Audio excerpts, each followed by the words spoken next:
जय हिंद बच्चों, कैसे हो? उम्मीद करते हैं आप लोग अच्छे होंगे। प्यारे बच्चों, आज का क्लास लेकर फिर आप सबके बीच उपस्थित हो गए हैं। आज के क्लास में हम लोग अध्ययन करने वाले हैं परिवार नियोजन। तो मेरे देश के नौजवान, सबसे पहले मुस्कुराते हुए हेडिंग कर लीजिए परिवार नियोजन। परिवार नियोजन, परिवार नियोजन। इंग्लिश में बच्चा इसे फैमिली प्लानिंग कहते हैं। आज के क्लास में हम लोग फैमिली प्लानिंग, परिवार नियोजन पर चर्चा करने वाले हैं। परिवार नियोजन को समझने वाले हैं। परिवार नियोजन क्या होता है? परिवार नियोजन मेरे देश के नौजवान एक विधि है, एक विधि है जिसके अंतर्गत बढ़ती हुई जनसंख्या को सीमित किया जाता है, बढ़ती हुई जनसंख्या को कम किया जाता है। परिवार नियोजन में बताया जाता है किस प्रकार से हम बढ़ती हुई जनसंख्या को कंट्रोल कर सकते हैं, बढ़ती हुई जनसंख्या को हम रोक सकते हैं, कम कर सकते हैं। परिवार नियोजन में बताया जाता है।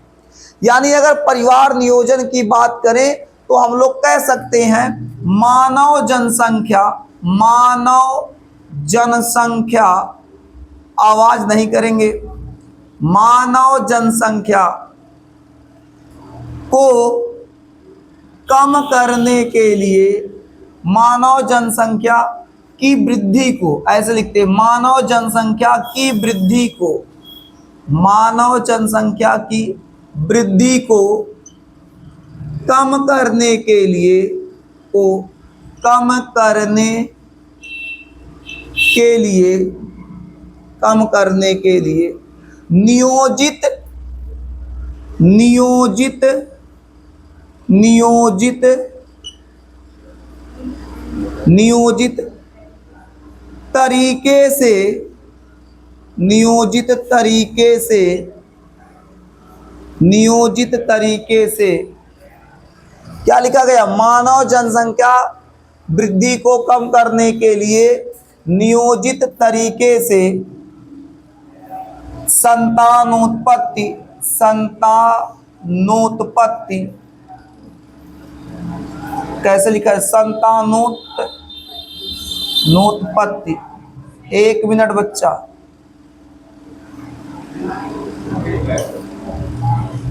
पत्ती होता कि पत्ती होता? छोटी मात्रा सही है, ऐसे रहेगा बच्चा। हिंदियों कमजोर है, हो गया। मानव जनसंख्या वृद्धि को कम करने के लिए नियोजित तरीके से संतान उत्पत्ति की दर परिवार नियोजन कहलाता है।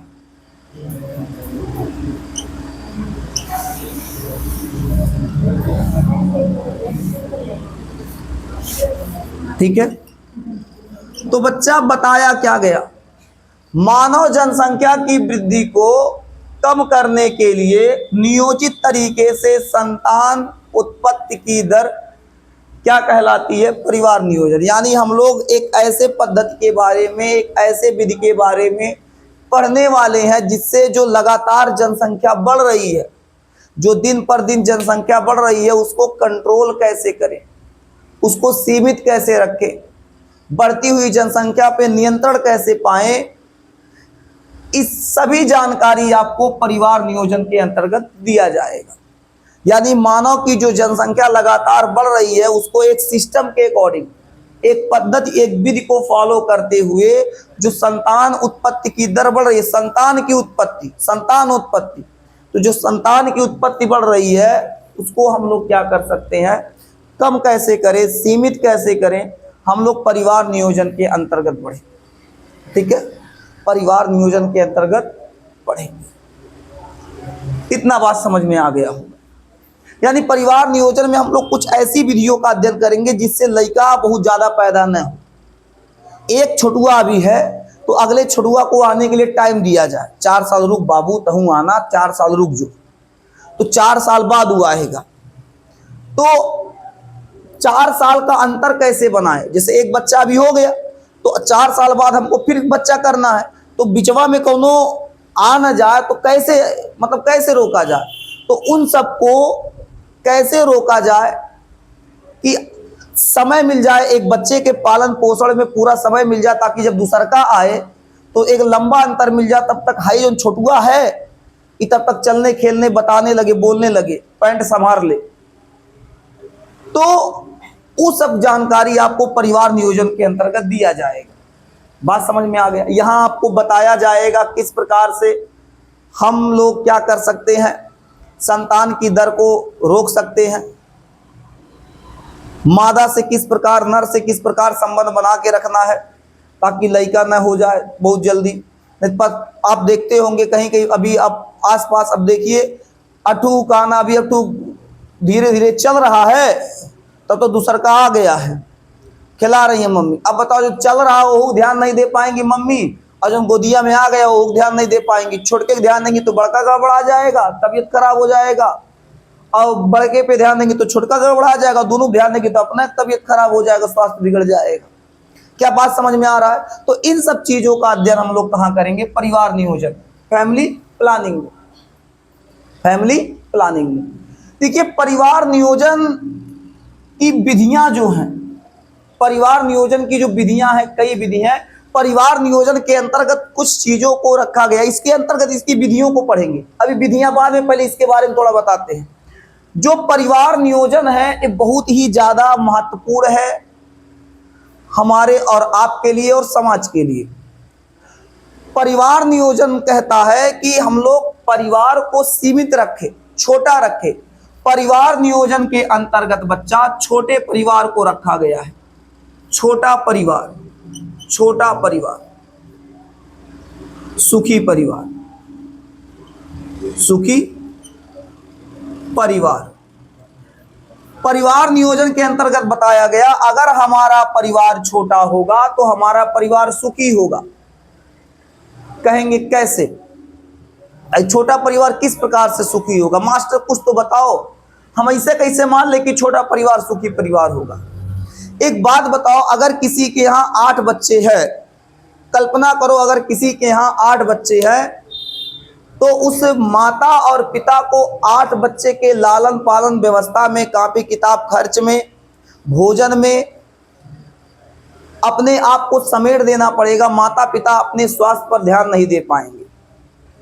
जब माता पिता अपने स्वास्थ्य पर ध्यान नहीं दे पाएंगे तो धीरे धीरे माता पिता का स्वास्थ्य बिगड़ने लगेगा, और बच्चा जब माता पिता का स्वास्थ्य बिगड़ने लगेगा तो माता पिता का स्वास्थ्य खराब होने से उनके बच्चों का भी स्वास्थ्य खराब हो सकता है, क्योंकि बच्चे छोटे हैं, बच्चे अपने आप पे ध्यान नहीं दे पाएंगे। और जब बच्चे अपने आप पे ध्यान नहीं दे पाएंगे, भाई तो बड़का ध्यान दे देगा, बिचलका ध्यान देगा, जो अभी छोटके हैं कुल चाऊ माऊ, उस कैसे ध्यान देंगे सब? तो उनको ध्यान देने के लिए उनकी मम्मी की आवश्यकता पड़ेगी। किसकी आवश्यकता पड़ेगी? उनके मम्मी की आवश्यकता पड़ेगी। और बच्चा माँ ही होती है जो बच्चों को बहुत ध्यान से ध्यान देती है, बहुत अच्छे से रखती है। अब सोचो अगर परिवार बड़ा हो, एक परिवार में कई सदस्य हों, बात नहीं, एक परिवार में कई सदस्य हो, एक परिवार में कई सदस्य, 8 लड़के हों, तो माँ बेचारी परेशान हो जाएगी, बाप कमाते कमाते परेशान हो जाएगा, बाप रोटी कपड़ा मकान, इसके साथ साथ कॉपी किताब स्कूल फीस, परेशान हो जाएगा, चिकित्सा सेवा के लिए पैसा, कमाई मुट्ठी भर रहेगा और खर्चा झोरा भर हो जाएगा। वो बेचारा कमाते कमाते परेशान हो जाएगा, अंततः हार मान जाएगा, परेशान हो जाएगा, बहुत ही ज्यादा पिता को संघर्ष करना पड़ेगा। उसी के विपरीत अगर हम लोग देखें, अगर छोटा परिवार होगा, किसी परिवार में 2 बच्चे होंगे, किसी परिवार में 2 बच्चे होंगे, तो पिता के ऊपर बहुत ज्यादा तनाव नहीं होगा, कम तनाव होगा। वो अपनी आय के अनुसार, आय मतलब जानते हो आमदनी, जो कमा रहा है, तो पिता अपनी आय के अनुसार अपने बच्चों को सुविधा दे पाएगा।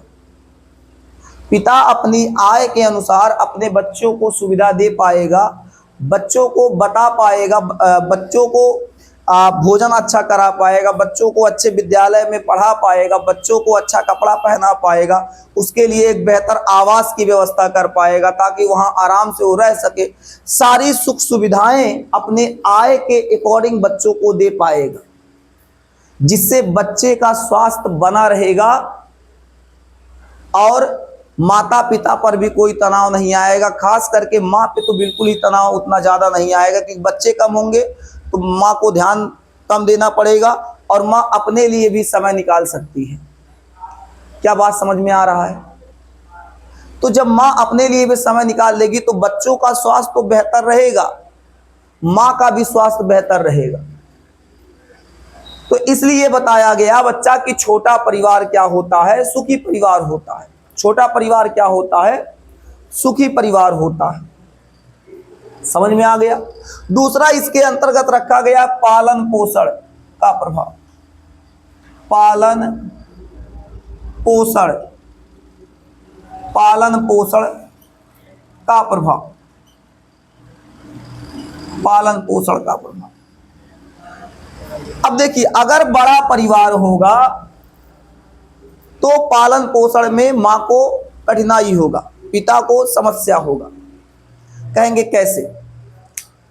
बच्चा एक एक बातों को आपके सामने रखते हैं, आप खुद बताइएगा, सोचिएगा कि क्या मास्टर सही कह रहा है या फिर मास्टर गलत बता दिया, या फिर किताब में गलत लिखा गया है, या फिर हमको गलत पढ़ाया जा रहा है। आप खुद सोच के देखिएगा। अलग अलग बच्चों का व्यक्तित्व अलग अलग होता है, उनका बौद्धिक विकास अलग अलग तरीके से होता है। सभी बच्चों का बुद्धि लब्धि एक समान नहीं होता है। बुद्धि लब्धि जिसको आप आम भाषा में IQ कहते हैं इंग्लिश में।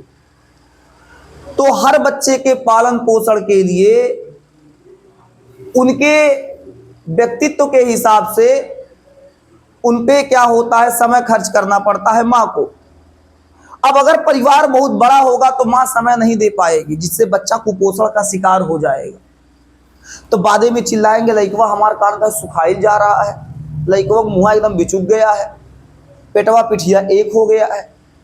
बच्चा जब माँ अपने बच्चे को समय नहीं दे पाएगी, पालन पोषण में ध्यान माँ का नहीं पड़ पाएगा, छोटके पे ध्यान दे रही है, बड़के पे ध्यान नहीं दे पाएगी, बड़के पे ध्यान दे रही, मझिलका गड़बड़ा जा रहा है। 8 बच्चे हैं, 7 बच्चे हैं, 9 बच्चे हैं, तो इतना बड़ा बड़ा परिवार है, 5 बच्चे हैं, तो आप ये बताइए, माँ लालन पालन पे सबका ध्यान नहीं दे पाएगी, पालन पोषण पे ध्यान नहीं दे पाएगी। माँ ज़्यादा ध्यान छोटे बच्चे पे देगी, क्योंकि अभी वो नवजात है, और नवजात बच्चे पे ध्यान केंद्रित करते ही बड़े वाले बच्चे का स्वास्थ्य बिगड़ने लगेगा। जिससे क्या होगा, परिवार पे आर्थिक रूप से दबाव पड़ेगा। स्वास्थ्य जब बिगड़ेगा तो अस्पताल लेके जाएंगे, पिता के ऊपर खर्च का भार पड़ेगा, दवाइयों का खर्च बढ़ जाएगा, दवाइयों के बोझ तले वो पिता दबेगा, माँ परेशान रहेगी, घर में दाल रोटी की समस्या आ जाएगी। बड़ा परिवार जब होता है तो फिर जूझना पड़ता है। बड़े परिवार में पालन पोषण की समस्या आती है। क्या बात समझ में आ रही है? अगर छोटा परिवार वहीं हो जाए, छोटा परिवार दाम्पत्य नर नारी पति पत्नी हो जाए और उनके 2 बच्चे हो जाए, 2 बच्चे, तो आराम से उनका पालन पोषण हो सकता है। अब परिवार नियोजन को अगर फॉलो कर लेते हैं, एक बच्चे का जन्म हुआ, अगले 4 साल बाद फिर अगला बच्चा आ रहा है, तो जो बड़का बच्चा होगा वो 4 साल का हो चुका है, 4 साल, 4.5 साल, 5 साल के आसपास वो पहुंच जाएगा। तो बड़के पे अगर थोड़ा कम माँ का ध्यान जाएगा, तभी वो उसको कोई समस्या होगा तो बता सकता है कि मम्मी आज ये दिक्कत है। तो माँ छोटे बच्चे पे ज़्यादा ध्यान केंद्रित कर पाएगी और पालन पोषण बढ़िया हो जाएगा, अच्छे विद्यालय में पढ़ पाएंगे, अच्छा भोजन कर पाएंगे, अच्छे से रह पाएंगे, उनके लिए आवास की व्यवस्था बढ़िया हो जाएगा, सभी सुख सुविधाएं होंगी और एक बेहतर परिवार होगा। और उनके परिवार के साथ साथ समाज का भी कल्याण होगा, क्योंकि जनसंख्या कंट्रोल रहेगा, जनसंख्या वृद्धि नहीं हो रही है। इस हिसाब से परिवार नियोजन, फैमिली प्लानिंग को हमको एडॉप्ट करना चाहिए। भारत सरकार ने फैमिली प्लानिंग को देखते हुए, कौन? भारत सरकार, भारत सरकार फैमिली प्लानिंग को देखते हुए, मुन्ना आसपास के 10 गांव में जब कोई बच्चा बात करता है तो उसकी मम्मी तो नहीं, पापा जरूर कहते हैं बेटा पढ़ो वरना मास्टर आ जाएगा। उसके बाद परिवार नियोजन पढ़ाएगा और आपको ध्यान से भी पढ़ना भी पड़ेगा। यहाँ देखो, बिया करा देंगे, सब समस्या सही हो जाएगी। संजय क्या बात था, कुछ ज्यादा समस्या है? जितेंद्र ज्यादा समस्या है क्या? ये सब कोई दिक्कत नहीं है, चलो कोई बात नहीं, लेकिन थोड़ा पढ़ाई पे ध्यान दो। तो अरो लिए फिर परिवार नियोजन लागू कर देते हैं। बियाह नहीं हुआ तो परिवार नियोजन कैसे लागू होगा? कहेंगे मास्टर यही उम्र में बियाह नहीं कराना, अभी हम नाबालिग हैं, मामला गंभीर हो जाएगा, बाल विवाह में आप अंदर हो जाएंगे। बच्चा हम नहीं अंदर होंगे, बस ऐसे ही बोल दिए। लेकिन कोशिश करो जब क्लास में बैठो तो बच्चा पढ़ाई करो, ठीक है ना, पढ़ाई बहुत जरूरी है। भारत सरकार ने परिवार नियोजन को ध्यान में रखते हुए एक जबरदस्त नारा दिया। भारत सरकार द्वारा नारा दिया गया, अरे बाबू मार, भारत सरकार द्वारा नारा दिया गया। भारत सरकार द्वारा क्या नारा दिया गया? हम दो, बताइए संजय, हम दो, हाँ कह रहे हमारे दो, इनके दो, अभी बियाह नहीं हुआ है, हम दो हमारे दो। देख रहे हो जल्दी कितना लगा हुआ है, हम दो हमारे दो, हमारे दो, हाँ आपके दो, हाँ अब ठीक है। चलिए, तो बच्चा हम दो हमारे दो मतलब हम और हमार लुगाई, तो हम दो हमारे दो, चुन्नू मुन्नू डूटू। तो बच्चा हम दो हमारे दो सरकार ने नारा दिया, लेकिन शहरी क्षेत्रों में, बच्चा ध्यान रखिएगा, शहरी, हम दो हमारे दो, शहरी क्षेत्रों में इससे बढ़ चढ़ के नारा लग रहा है, हम दो हमारे एक, हम दो हमारे एक, हम दो हमारे एक। लेकिन बच्चा आप इसको फॉलो करना चाहे कर सकते, लेकिन हम कहते हैं भारत सरकार वाला नारा और बढ़िया है, हम दो हमारे दो, चेंगी चेंगा रहना चाहिए दो। तो अब दो लड़की हो चाहे दो लड़के हो, चाहे एक लड़की एक लड़का, उससे कोई मतलब नहीं होता। हम बता चुके हैं कि मतलब ये फालतू चीज होता है, ठीक है ना, कि मतलब ना ही दो लड़की हो गया वंश बढ़ाएंगे तो जब तक लड़का नहीं आएगा तब तक, या 4 लड़का हो गया कोनो बात नहीं, 5 नंबर लगाएंगे कि जन आपकी लड़की आ जाए, तो सबसे पता चला 10 लड़का हो गया, 10 हिस्सा जमीन में 10 लड़के, बंटवारा करो, 10 पतो आके मार के सास ससुर कपार फोड़ देंगे। तो इसलिए बच्चा भारत सरकार का नारा मानना, हम दो हमारे दो, हाँ आप सबके भी दो बियाहे बाद, ठीक है। आओ, हम दो हमारे एक का नारा कहां लगा था? शहरी क्षेत्रों। कहां लगा है? शहरी क्षेत्रों में। यहां तक बच्चा नोट करो, फिर हम आपको पढ़ा देते हैं परिवार नियोजन की विधियां। परिवार नियोजन की विधियों में हम लोग बात करेंगे प्राकृतिक विधि, रोध विधि, ऐसे कई प्रकार की विधियों पे हम लोग चर्चा करने वाले हैं। पहले ज्यादा वहां नहीं जाते, पहले यहां नोट कीजिए, फिर आपको आगे बताते हैं, नोट कर लो।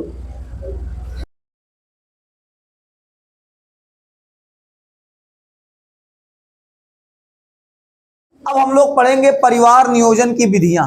क्या पढ़ेंगे? परिवार नियोजन की विधियां। मुस्कुराते हुए हेडिंग कर लीजिए, परिवार नियोजन की विधियां, परिवार नियोजन की विधियां, परिवार नियोजन की विधियां। आप जैसा समझना चाहेंगे हम उसी भाषा में समझाएंगे, आप परेशान मत होइए, समझ में आएगा। अब हम लोग परिवार नियोजन की विधियों पर चर्चा करते हैं। परिवार नियोजन की विधि में सबसे पहली विधि आती है प्राकृतिक विधि। बच्चा समझिए, प्राकृतिक विधि, विधियां लिख देते हैं, प्राकृतिक विधियां। बच्चा थोड़ा सा हल्का चल रहा है, अगर दिख रहा हो तो बहुत बढ़िया, नहीं तो देख लीजिए प्राकृतिक विधियां लिखा है। प्राकृतिक विधियां, प्राकृतिक विधियों में बच्चा क्या किया जाता है? अंडाणु और शुक्राणु को मिलने से प्राकृतिक रूप से रोका जाता है। मतलब हर हाल में जो शुक्राणु है, ध्यान दीजिएगा, हर हाल में जो शुक्राणु है वो अंडाणु से मिलना नहीं चाहिए।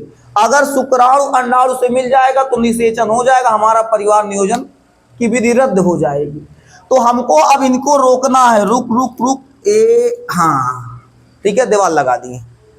मतलब बच्चा शुक्राणु और अंडाणु को प्राकृतिक विधि में प्राकृतिक रूप से मिलने से रोका जाता ताकि मिल ना पाए, और जब ये मिलेंगे नहीं तो निषेचन नहीं होगा, आगे का क्रिया रुक जाएगा। तो प्राकृतिक विधियों में इन दोनों के मिलन को रोकने के लिए कई विधियों का हम लोग अध्ययन करते, कई विधियों पे हम लोग चर्चा करते हैं, कई विधियों के बारे में लोगों को बताया जाता है। कहेंगे मास्टर कैसे? बच्चा, प्राकृतिक विधि में सबसे बड़ा उद्देश्य है कि शुक्राणु और अंडाणु को ना मिलने दिया जाए। ससुरा ये मिल जाएंगे तो हमारा परिवार नियोजन गड़बड़ा जाएगा, तो इनको ना मिलने दिया जाए।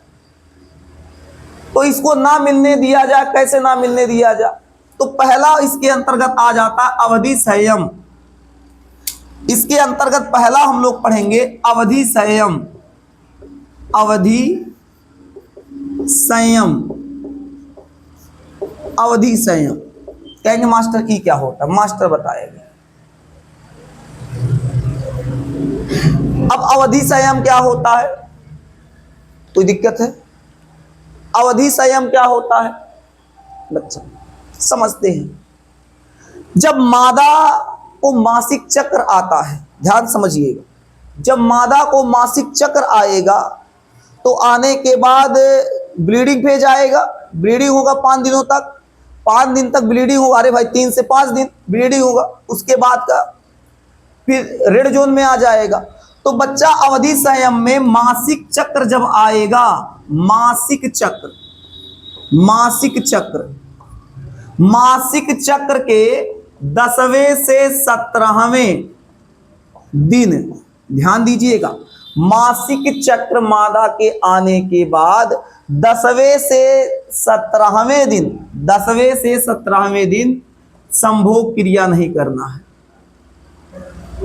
संभोग क्रिया नहीं करना है। अगर 10वें से 17वें दिन के बीच कोई संभोग क्रिया करता है तो बच्चा रुकने का चांस बढ़ जाता है।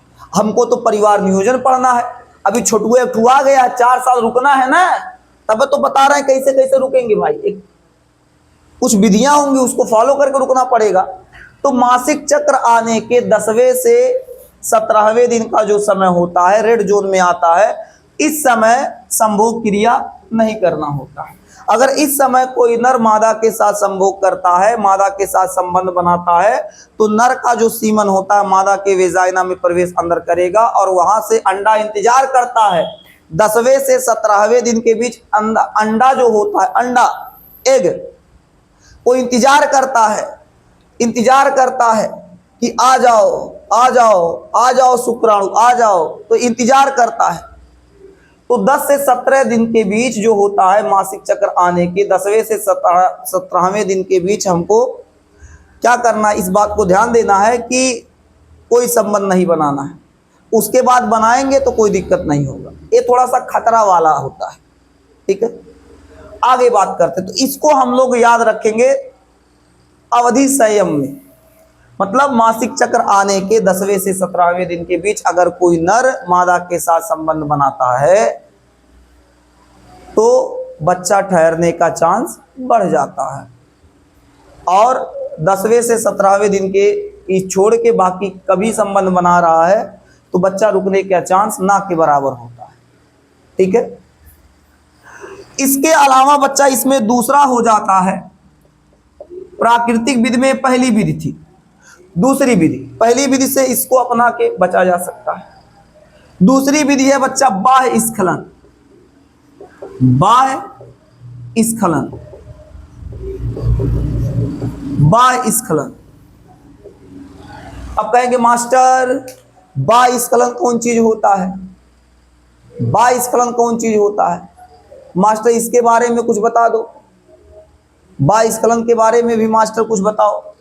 तो बाह्य स्खलन क्या होता है? जब नर और मादा दोनों संबंध बना रहे हों, जब नर और मादा संबंध बना रहे हों और जब नर का शिश्न मादा की योनि में प्रवेश कर चुका हो और शिश्न से वीर्य बाहर आने वाला हो, उसी समय नर ध्यान पूर्वक सावधानी पूर्वक अपने शिश्न को मादा की योनि से बाहर निकाल ले, ताकि वीर्य जो होगा, जो सीमेन होगा, वो मादा की योनि में ना जाए।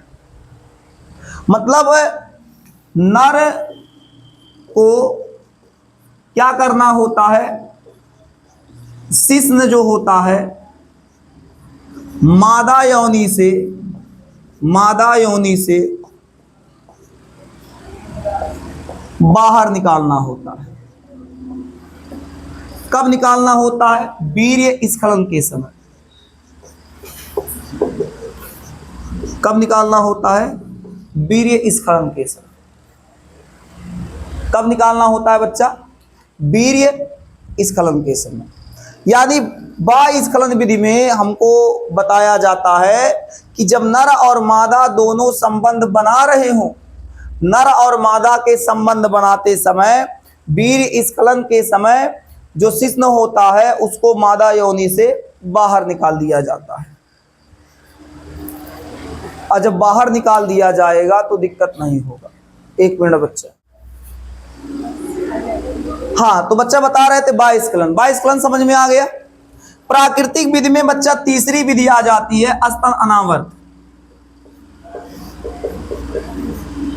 यही है ना जी स्तन अनावर्त? अच्छा, स्तनपान अनावर्त। हाँ, तो क्या बता रहे थे? बाह्य स्खलन। अब हम लोग आगे पढ़ेंगे बच्चा, आगे पढ़ेंगे स्तन पान अनावर्त। अनावर्त। बच्चा कॉल आ गया था इसलिए जाना पड़ा। ठीक है। स्तनपान अनावर्त। स्तनपान अनावर्त क्या होता है? देखिए, जब कोई महिला गर्भधारण करती है तो गर्भधारण करने के बाद जब बच्चे का जन्म होता है अर्थात प्रसव क्रिया के बाद 6 माह तक मादा में मासिक धर्म नहीं आता, मासिक धर्म अनुपस्थित होता है। यानी प्रसव के बाद, ध्यान दीजिएगा, प्रसव के बाद 6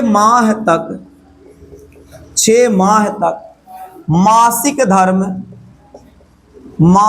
धर्म अनुपस्थित होता है। क्रॉस लगा देते समझ जाइएगा। मासिक धर्म अनुपस्थित होता है यानी मासिक धर्म नहीं आता।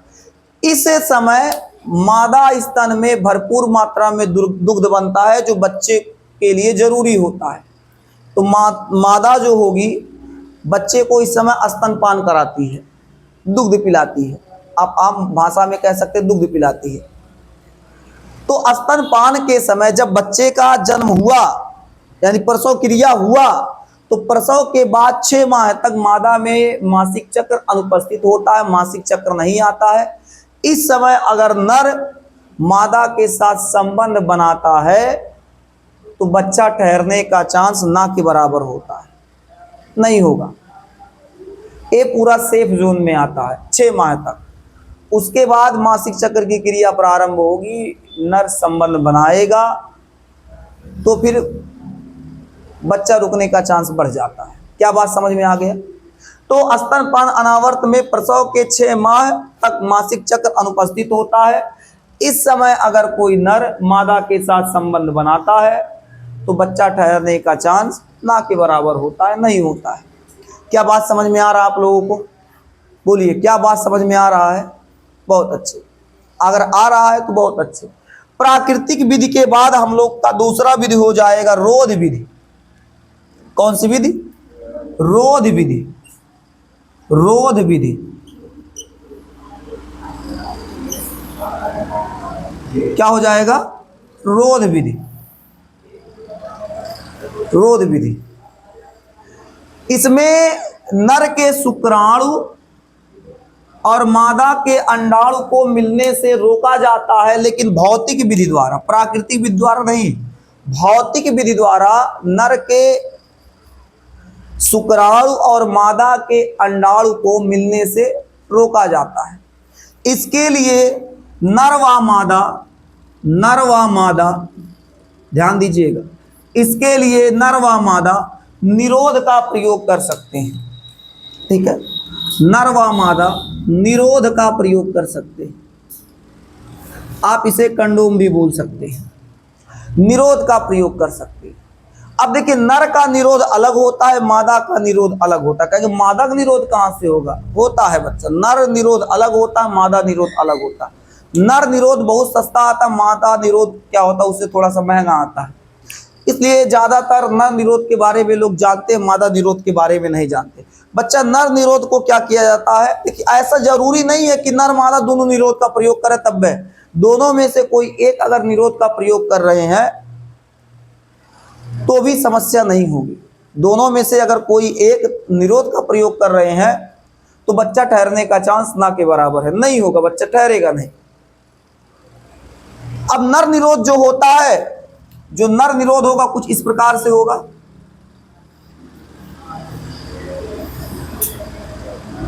ठीक है, इधर रबड़ लगा होगा, ये पूरा रबर का बना होता है। अब इसको क्या किया जाता है? नर जो होगा, जो नर होगा, नर के शिश्न पर इसको चढ़ा दिया जाता है। नर के शिश्न पर इसको चढ़ा दिया जाता है और नर जब मादा के साथ क्रिया कर लेता है, संबंध बना लेता है, तो जो वीर्य स्खलित होता है तो वीर्य इसी में आगे रह जाता है और नर इसको निकाल देगा और निकाल के फेंक देगा। तो इससे महिला गर्भ धारण करने से बच जाएगी। मादा निरोध कुछ इस प्रकार से होता है और अंदर यहां एक प्लास्टिक रबड़ का टुकड़ा होगा, चाहे प्लास्टिक का होगा या रबड़ का टुकड़ा होगा। ठीक है, अब इसको प्रवेश कैसे कराया जाएगा? इस निरोध में इधर से गैप होता है, इधर से पैक रहेगा, इसको ऐसे लिया जाएगा, ऐसे थैले की तरह, डब्बे की तरह ऐसे होगा। एक तरफ से गैप होगा, दूसरी तरफ से पैक होगा। तो क्या किया जाएगा? जब उसको अंदर डालना होगा मादा के, तो मादा के योनि में इसको इसी ये जो यहाँ होगा रबड़, इसको ऐसे मोड़ा जाएगा पतला करके, और पतला करके जैसे ऐसे है राउंड में रहेगा पूरा। भाई नोचा थोड़ा सा पोंछते पोंछते करिया हो गया है तो एडजस्ट कर लीजिएगा। ये कुछ इस प्रकार से होता, ठीक है, इसी प्रकार से होगा बच्चा। तो जब मादा की योनि में प्रवेश कराया जाएगा तो ऐसे मोड़ के ऐसे प्रवेश करा के इसको अंदर डाल दिया जाएगा। ठीक है, और अंदर डाल के पूरा जगह बना दिया जाएगा। अब जब नर मादा के साथ संबंध बनाएगा तो नर का शिश्न इसी में जाएगा।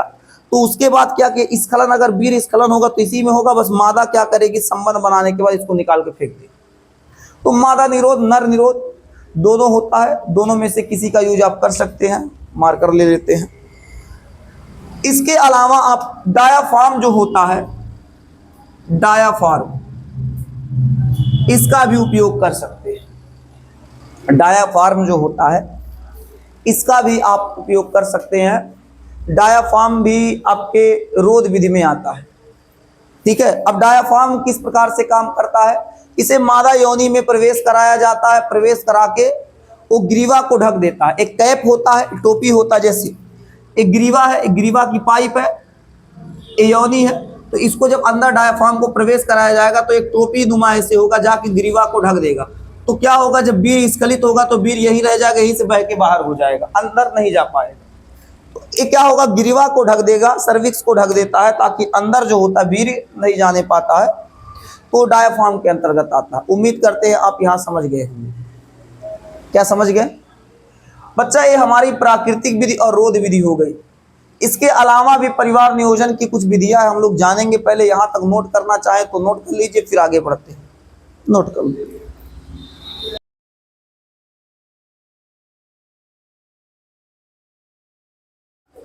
अब मेरे देश के नौजवान, हम लोग पढ़ेंगे परिवार नियोजन की विधियों में अंतः गर्भाशयी युक्तियां।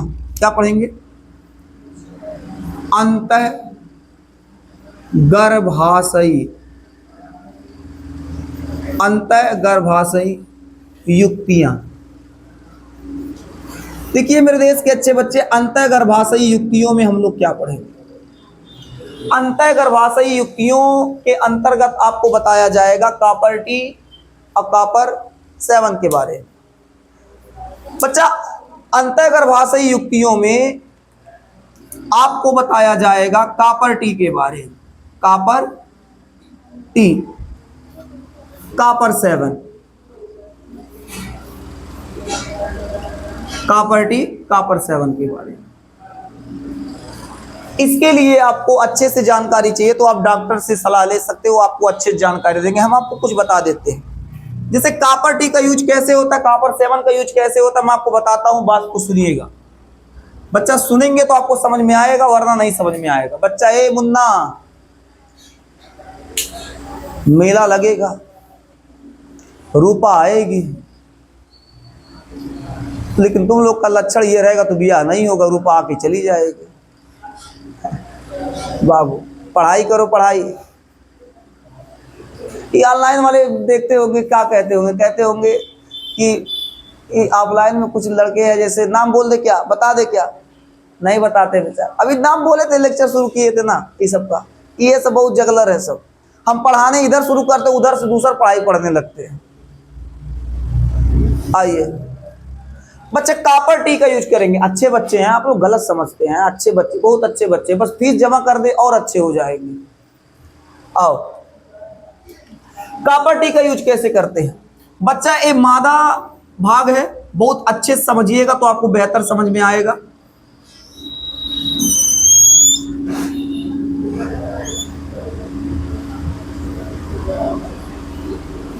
समझाने का प्रयास करते हैं, देखते हैं कितना हद तक आप कितना जल्दी समझ जाते हैं।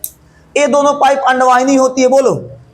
अंडवाहिनी किससे जुड़ेगा जाके, अंडाशय से, जहां अंडाणु बनता है। और ये वाला भाग योनि हो जाएगा, बात को समझिएगा।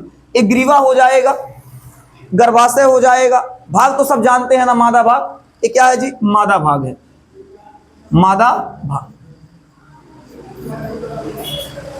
अब मेरे देश के अच्छे बच्चे, कापर टी जो होता है उसका बनावट कुछ इस प्रकार से होता है, टी के आकार का इसका बनावट होता है। टी के आकार का बनावट होता है, कापर का, कुछ कापर का बना होता है। इस पे कापर की तार लपेटी गई होती है, ये प्लास्टिक का होता है। और यहाँ पर बच्चा ऐसे धागा नुमा निकला होता है ताकि खींच के बाहर निकाला जा सके। बात को समझिएगा, ठीक है। कुछ इस प्रकार से होता है, इसको ऐसे मोड़ा जाएगा, मोड़ के इसे अंदर प्रवेश करा दिया जाएगा। और जब इसको अंदर प्रवेश कराया जाएगा तो अंदर जाएगा ये वाला पाइप और इस वाले पाइप को ब्लॉक कर देगा। दोनों पाइप को क्या करेगा, ब्लॉक कर देगा। तो जब ब्लॉक कर देगा बच्चा, तो नर का अगर सीमन अंदर जाएगा भी तो ना इधर जा पाएगा ना इधर जा पाएगा, तो महिला गर्भधारण करने से बच जाएगी। क्या समझ में आया, नहीं समझ में आया, आ रहा है?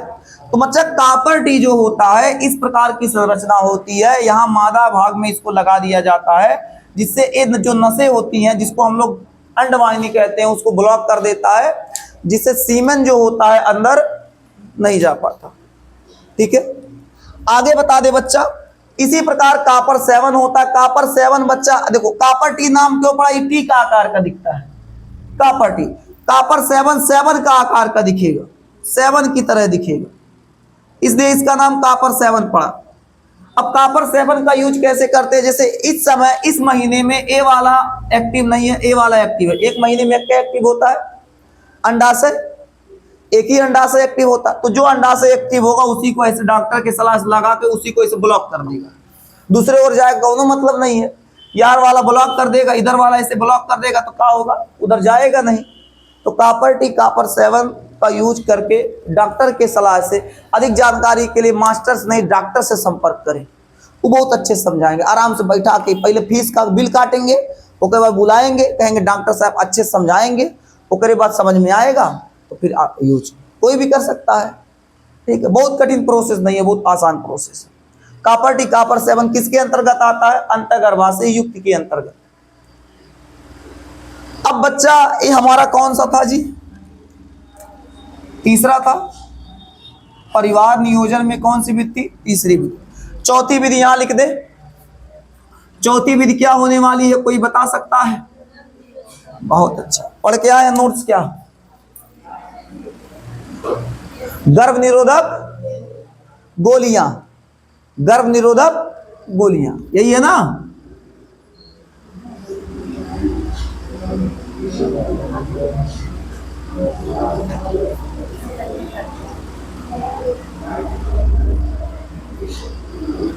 समझ में आ रहा है सबको? क्यों बड़ा हंसी आ रहा, कुछ गलत कह दिए, कुछ अलग कह दिए जो नहीं समझ में आ रहा है सबको। हंस क्यों रहे हैं आप लोग? कुछ ज़्यादा खतरनाक पढ़ा दिए क्या? हाँ, कुछ ज़्यादा खतरनाक पढ़ा दिए। अरे बच्चा जरूर पढ़ाना जो है उसको है, उसमें लेकिन नहीं है, मजबूरी है। मजबूरी क्या है बच्चा? बताना जरूरी है। आप जागरूक होंगे तभी सही रहे, तभी सही रहेगा, समाज तभी बदलेगा, आप सही समाज का निर्माण होगा। गर्भ निरोधक गोलियां, गर्भ निरोधक गोलियां, गर्भ निरोधक गोलियों के बारे में बात करें तो महिलाओं को कुछ ऐसी गोलियां दी जाती हैं, कुछ ऐसी टिकिया दिया, टिकिया समझते हैं? गोली, कुछ गोली दिया जाता है जिससे महिला गर्भ धारण ना करे। इसके लिए महिला को गर्भ निरोधक गोलियों में ज्यादा गोली कौन प्रचलित है बच्चा? सबसे ज्यादा प्रचलित है सहेली माला डी। एक आती है सहेली, एक आएगी माला डी। लेकिन सहेली हमारे यहां ज्यादा प्रचलित है, माला डी से ज्यादा पॉपुलर सहेली है। क्यों? सहेली नामक गर्भ निरोधक गोली का निर्माण अपने यही लखनऊ में हुआ। हाँ, कहीं इकाना स्टेडियम में पटकूंगा अब। कहाँ हुआ था? लखनऊ में हुआ। कहाँ हुआ बता रहे? इकाना स्टेडियम में मैच होता है।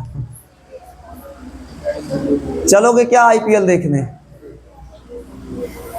इस समय का रिपोर्ट चल रहा है? क्या रिपोर्ट चल रहा है? मुस्कुरा रहे हैं सब। आइए यहाँ देखिए बच्चा, गर्भ निरोधक गोलियों के बारे में अगर हम बात करें तो इसमें आता है सहेली और माला डी। सहेली का निर्माण बच्चा, सहेली का विकास कहाँ हुआ? लखनऊ में। CDRI, CDRI central drugs research institute, central drugs research institute यहां पर हुआ था। CDRI, यहां पर सहेली नामक दवा बनाई गई और बहुत ही अच्छी दवा है सहेली। गर्भ निरोधक गोलियों में सबसे बेहतर हमको हमारे अनुसार सहेली बेहतर है, ठीक है ना? सहेली लाजवाब है, ठीक है। अब इसको यूज करना भी आसान है। स्टार्टिंग का जो 3 माह होगा बच्चा, स्टार्टिंग के 3 माह तक प्रति सप्ताह है। प्रति सप्ताह समझते हैं? हर हफ्ता, हर सप्ताह, प्रति सप्ताह में 2 गोली लेना होता है। प्रति सप्ताह 2 गोली, तो 1 महीने में कितना गोली? 1 माह में कितना गोली बच्चा? गलत बात है। अगर 1 हफ्ता 2 लेंगे तो 1 महीने में 4 लेंगे। 8 गोली। कितना गोली? 8 गोली। और ऐसा ऐसा आपको हर कम से कम 3 महीना तक करना पड़ेगा। 3 महीना तक सहेली नामक दवा 3 महीने तक प्रति सप्ताह 2 गोली लेनी पड़ती है। 1 हफ्ते में 2 गोली। अभी देखिए सर जी, दोनों इकट्ठे घुट जाए तो दिक्कत होगा बच्चा। 1 गोली अगर रविवार को ले रहे हैं, हम अनुमान से बता देते, 1 अगर रविवार को ले रहे हैं तो दूसरी गोली आप कब लेंगे? 2 गोली नहीं, दूसरी नंबर गोली। एक पहली नंबर गोली रविवार को, दूसरा तो आप बुधवार को ले लीजिए, ठीक है। पढ़ा देते हैं, बता देते, समझा देते हैं। अगर कोई पूछेगा आपके आस परिवार में, अगर कोई लेगा तो आप उसको बता दीजिएगा कि इसी प्रकार से होता है, ठीक है। तो अगर 1 गोली सहेली का रविवार को ले रहे हैं तो अगली गोली बुधवार को लेंगे, फिर अगली बार फिर ऐसे ही करेंगे। एक हफ्ते में 2 गोली लेना है और 1 माह में 8 गोली, और ऐसे 3 महीने तक करना है। जब 3 महीना पूरा हो जाएगा और जब चौथा माह लगेगा, और जब बच्चा चौथा माह लगेगा तो चौथे माह में बच्चा आपको 1 सप्ताह में केवल 1 ही गोली लेना पड़ेगा। तब महीने में 4 गोली। समझ में आ गया? तो इस प्रकार से इसका यूज किया जाता है। बहुत ही आसान इसका यूज है। कठिन है क्या? कोई कठिन नहीं है। तो सहेली नामक दवा कहाँ विकसित किया गया बच्चा? CDRI लखनऊ में, central drugs research institute Lucknow. इसके अलावा सहेली नामक दवा प्रति लगभग 3 माह तक आप हर सप्ताह में 2 गोली लेंगे, ठीक है। अंतराल पर लेंगे, अंतराल आपको बता दिया गया। 3 महीना बीत जाएगा, चौथे महीने से आप हर सप्ताह में 1 गोली लेंगे, ठीक है बच्चा। गर्भ निरोधक विधियां हो गया। आइए एक ठो और पढ़ा देते हैं, पढ़ा दे क्या?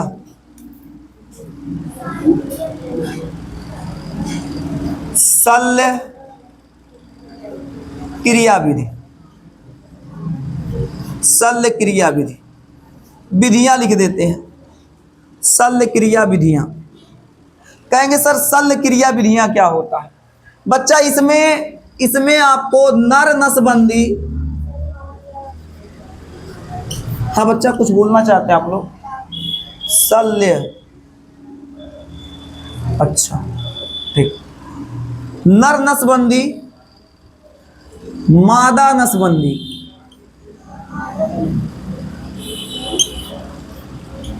नर नसबंदी, मादा नसबंदी, वो कह सकते, कोई दिक्कत नहीं, किताबों में भी लिख के आता है, कोई टेंशन नहीं है। नसबंदी, नर नसबंदी, मादा नसबंदी। नर नसबंदी को ट्यूबिकोटॉमी कहते हैं और मादा नसबंदी को एक क्या बोल दिए, उल्टा बोल दिए क्या? नर नसबंदी को वैस्कोटॉमी कहते हैं, मादा नसबंदी को ट्यूबिकोटॉमी कहते हैं। हो जाता है, ध्यान से उतर सकता है, उतर नहीं गया था, जल्दी जल्दी में गड़बड़ हो गया। तो नर नसबंदी को हम लोग क्या कहेंगे? वैस्कोटॉमी। क्या कहेंगे? वैस्कोटॉमी, क्योंकि इसमें वैस को काटा जाता है, नस को काटा जाता है। और मादा नसबंदी में ट्यूबिकोटॉमी, इसमें ट्यूब को काटा जाता है, जो फिलोपियन ट्यूब होता है, फिलोपियन ट्यूब। ऐसे याद करो, फिलोपियन ट्यूब, ट्यूबिकोटॉमी। नर में, नर नसबंदी में वैस्कोटॉमी, उसकी वैस को काटा जाएगा। अब कहेंगे कैसे? नर नसबंदी में वैस डिफरेंस को काटा जाता है, वैस डिफरेंस, और इसमें फेलोपियन ट्यूब एफटी को काटा जाता है। कहेंगे कैसे? आइए नर नसबंदी बताते हैं। जैसे नर नसबंदी, मादा नसबंदी। तो नर में देखो दो वृषण होगा, वृषण से आपका क्या निकलेगा बच्चा? वृषण से क्या निकलेगा? वैस डिफरेंस। बोलो बच्चा, शुक्रवाहक वैस डिफरेंस, वैस डिफरेंस समझे, वीडी मतलब वैस डिफरेंस। अब क्या किया जाएगा? टेस्टिस है, टेस्टिस से वैस डिफरेंस निकला है, डॉक्टर के पास जाएंगे, अपना आरा छुरी भिड़ाएगा और दोनों को इसको काट देगा, और काट के क्या करेगा? बांध देगा इससे। ले भाई से हम देखो कितना तेज ऑपरेशन कर देंगे, सर्जरी बहुत तेज करते हैं। हो गया, बांध दिए, अब टेंशन खत्म है। कहेगा जाओ, अब तुम जिंदगी में बाप नहीं बन सकते हो, टेंशन मुक्त रहो, अब तुम्हारे लड़का पैका नहीं होंगे, जितना है उतना खुश रहो। तो नर का ये जो वैस डिफरेंस होता है काट के बांध दिया जाता है, जिससे जब इसमें से सीमेन निकलेगा तो यही रह जाएगा, बाहर नहीं आ पाएगा। ठीक है, बाहर नहीं आ पाएगा। तो बाहर आएगा कौन चीज? जब सीमेन बाहर मतलब सीमेन का कुछ भाग बाहर आता है, शुक्राणु बाहर नहीं आ पाएगा, शुक्राणु अंदर ही रह जाएगा। अब उसमें वही प्रोस्टेट का ऊपर ग्रंथि जो मिलके, शुक्राशयी ग्रंथि जो मिलके वो चिपचिपा पदार्थ निकालेगा, वो सब बाहर आएगा। बाकी टेंशन नहीं है, बाप उप नहीं बनेगा, टेंशन नहीं है, बच्चा नहीं रुकेगा। मादाओं में क्या होता है? जो फिलोपियन ट्यूब होता है इसी को काट दिया जाता है और काट के इसको बांध दिया जाएगा। ठीक, सर्जरी यूं कर दिए, हो गया। इस फिलोपियन ट्यूब को काट के क्या किया जाएगा? बांध दिया जाएगा। अब महिला जब नर के साथ संबंध बनाएगी तो जो सीमेन होगा यहीं जाएगा, टकरा के यहीं से कुल बाहर हो जाएगा, वही खत्म, आ ही नहीं पाएगा। तो जरूरी नहीं कि नर मादा सर्जरी दोनों कराए, दोनों में से कोई एक कराए चल जाएगा, चाहे नर करा ले या मादा। लेकिन गांव के सब नर बहुत होशियार होते हैं, बहुत होशियार ससुर, वो अपने औरत को फुसलाएंगे, कहेंगे देख तुम करा लो, हमको आवश्यकता कौन है, तुमको कुछ होगा तो हम कमा के लाएंगे कि नहीं, हम तुम्हारा देखभाल करके तुम करा लो ना, फुसला लेगा। महिला करा देगा नसबंदी, अटेंशन कौन चीज है, आराम से थोड़ा थोड़ा चीरा लगेगा, आराम से नसबंदी कर झंझट खत्म, बस नर्स पूरा सेफ होगा।